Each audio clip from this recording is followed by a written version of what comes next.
Kelley Hobart from Alpaca Direct, and I'm here today talking about felting.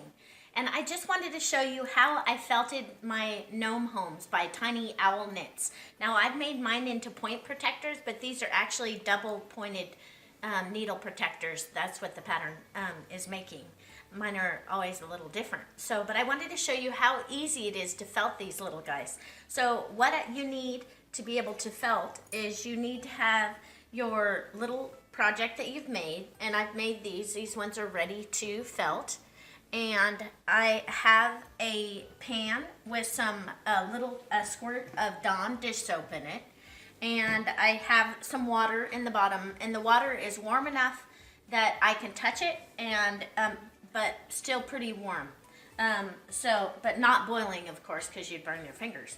So I just wanted to show you how quickly I can actually do this project so you can get an idea of how easy felting is. And like I said, this is very lightly felted, and I tried it in the dryer. I have a front-loading wash machine, and it didn't work that well, and the dryer didn't do that great of a job. But using soapy water and just a little bit of friction, I'll be able to go ahead and make these felt. So let me just show you.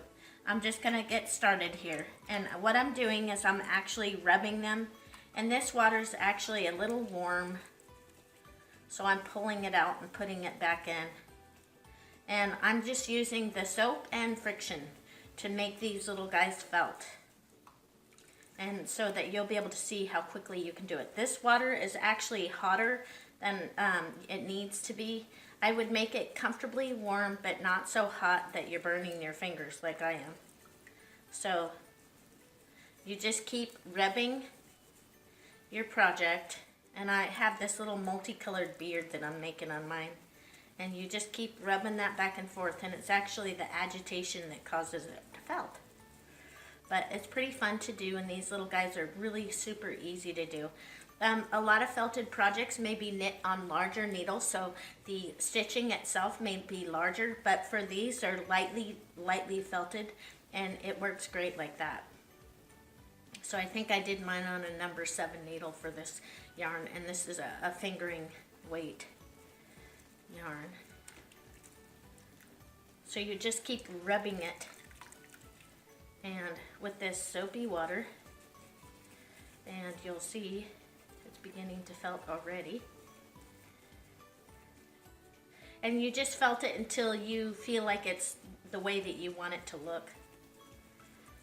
And then when I'm all done, I'll rinse it off in water and actually rinse that soap off.